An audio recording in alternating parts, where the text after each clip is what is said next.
qualquer empresa que queira atuar no Brasil está sujeita às regras nacionais. Tem que se submeter à legislação nacional, tem que se submeter à soberania nacional. As grandes plataformas, elas não são soberanas quando elas estão atuando num determinado país. O principal desafio do Brasil hoje é justamente esse, de aproximar os poderes públicos da sociedade civil. Olá, eu sou a Priscila Yasbeck e este é mais um episódio do Esfera Cast. O convidado de hoje é Paulo Gonet, Procurador-Geral da República.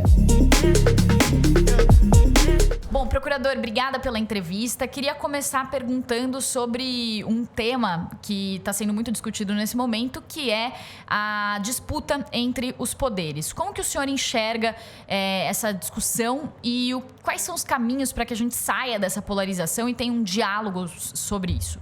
Eu acho que é natural que a gente busque sempre no mundo político, quando há uma democracia com pluralismo, é natural que os poderes tenham visões divergentes, às vezes nem sempre coincidentes, sobre o que é melhor para o país.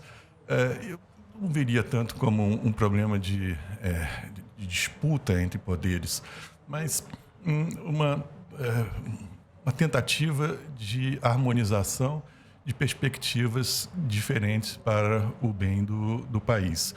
O melhor caminho para que se resolvam essas divergências é realmente o diálogo, que é o que eu acho que está acontecendo e que é propiciado muitas vezes por encontros como esse que o Esfera está realizando, né, em que nós temos aqui personagens do mundo político, do mundo jurídico, do mundo empresarial. E esse diálogo, esse encontro é muito importante para que o país encontre o seu melhor rumo. O senhor recentemente foi, inclusive, elogiado por uma posição sua em relação à anulação de decisões da Lava Jato feitas pelo ministro Dias Toffoli. Até, inclusive, alguns jornais, como o próprio Estadão, falaram que o senhor deu aula jurídica ao colocar algumas das suas posições sobre esse assunto. Queria que o senhor falasse sobre isso e por que o senhor se posicionou dessa forma. Eu acho que há um certo exagero nessa avaliação. O que há, muitas vezes, é uma divergência de modos de encarar o mesmo problema. Faz parte do trabalho do Ministério Público, diante de uma decisão que não foi ainda colegiada, provocar que o colegiado do Supremo se posicione sobre aquele tema. Eu acho que esse foi o propósito que motivou essa provocação ao plenário do Supremo a avaliar aquelas decisões. Mas, de forma alguma, houve intenção de dar lições a quem quer que seja, até porque todos os integrantes do Supremo me merecem o máximo respeito, tanto intelectual, quanto pessoal, quanto moral, quanto ético. E, na verdade, houve apenas uma exposição de razões que poderiam ser confrontadas com aquelas que foram declinadas na decisão, que foi objeto de vamos dizer assim, um alargamento de análise por parte de todo o tribunal. O ponto que o senhor colocou é justamente essa questão do alargamento de análise, né? Que às vezes um caso funciona de uma forma e a decisão jurídica em relação àquele caso não se estenderia para um outro caso. Cada caso deveria ser observado de forma específica. Por que o senhor defendeu isso e como que isso se encaixa no contexto da Lava Jato? Eu acho que, de novo, o que houve foi uma decisão que foi tomada monocraticamente e você sabe que tem havido muita discussão em torno dessa possibilidade de decisões monocráticas. O trabalho da Procuradoria-Geral foi justamente o de facilitar esse diálogo, de permitir que uma decisão monocrática pudesse ser avaliada por todo o tribunal. E a nossa tese era de que, dentro daquele instrumento que foi utilizado, a expansão de uma decisão para um caso concreto não deveria acontecer para outros casos que às vezes têm peculiaridades que não os identificam.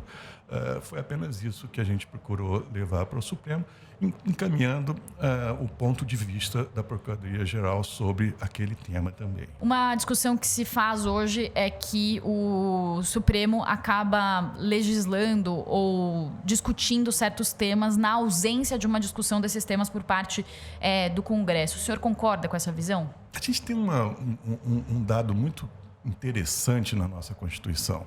É que a Constituição é extremamente ampla.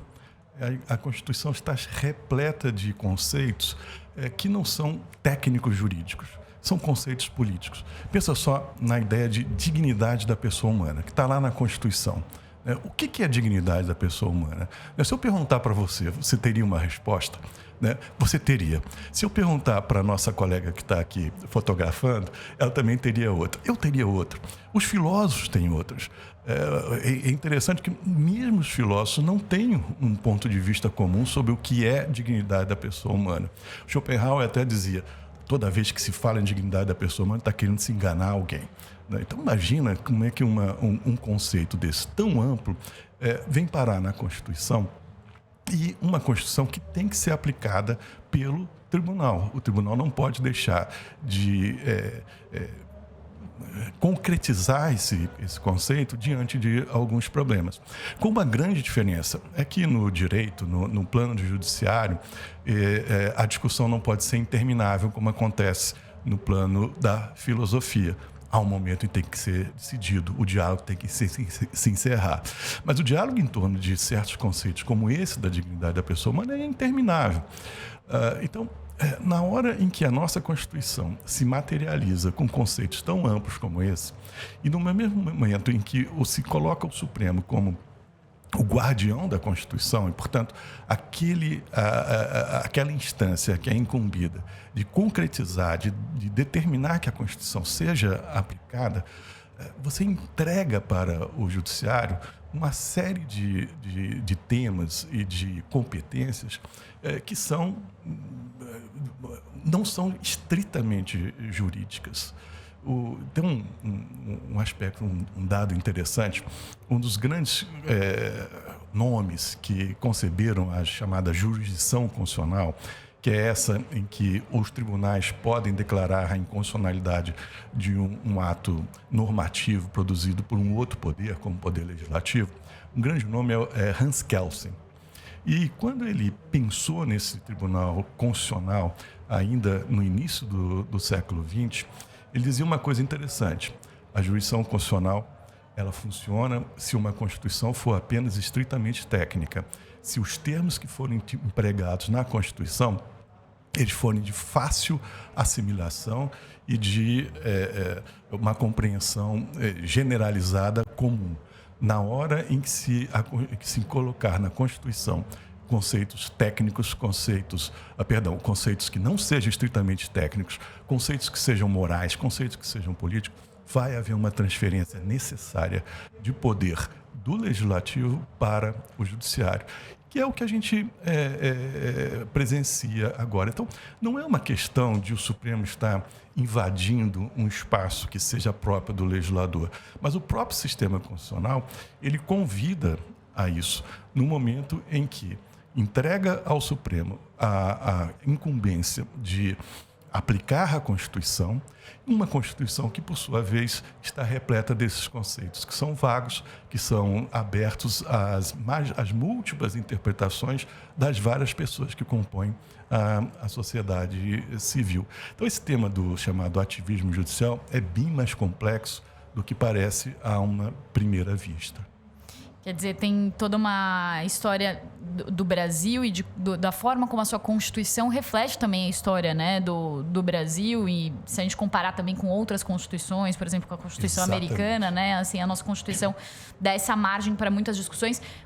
Aproveitando o gancho, queria colocar uma outra discussão no momento, que é a discussão sobre o X, né, que foi bloqueado, agora já foi liberado de novo. O senhor teve uma posição um pouco distinta do ministro Alexandre de Moraes. Por quê? Não sei se foi distinta, eu acho que foi bem coincidente.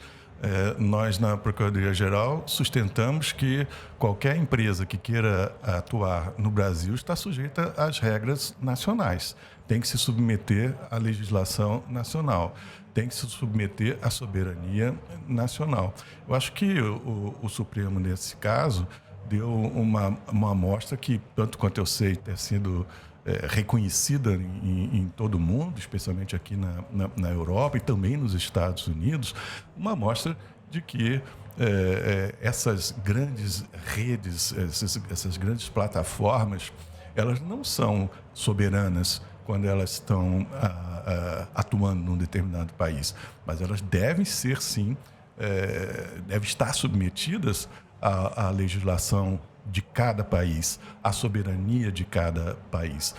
Nós não somos uma república de bananas. Eu acho que esse foi a grande lição que nós expusemos para não só a própria sociedade brasileira, para o nosso próprio orgulho, mas também para todo mundo. Então, nesse sentido, não houve divergência nenhuma da posição do ministro Alexandre com a posição da Procuradoria-Geral. Vocês pediram o desbloqueio já nessa reta final em que o X já estava acatando os pedidos, é isso? Exatamente. E no mesmo dia, o ministro Alexandre concordou com o nosso parecer. Ótimo. Vamos então para o nosso minuto final. E o senhor tem 1 minuto para responder as nossas 5 questões. Uau! Muito rapidamente. Qual característica sua te fez chegar onde o senhor está hoje profissionalmente? Acho que a busca do equilíbrio bem informado. O que você faria diferente na sua carreira?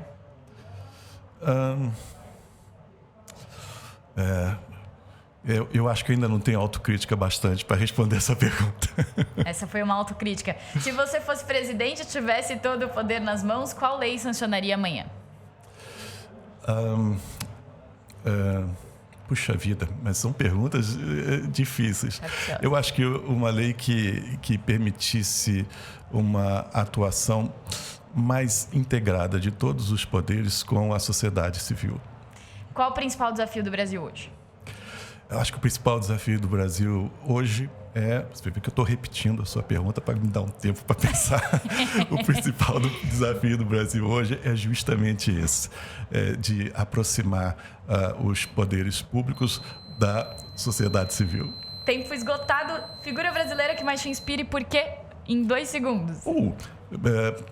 Ministro Sepúlveda Pertence, um gênio. Por quê? Conhece direito como poucos, tem uma sensibilidade política como poucos e tem um tremendo amor, tinha um tremendo amor pelo país.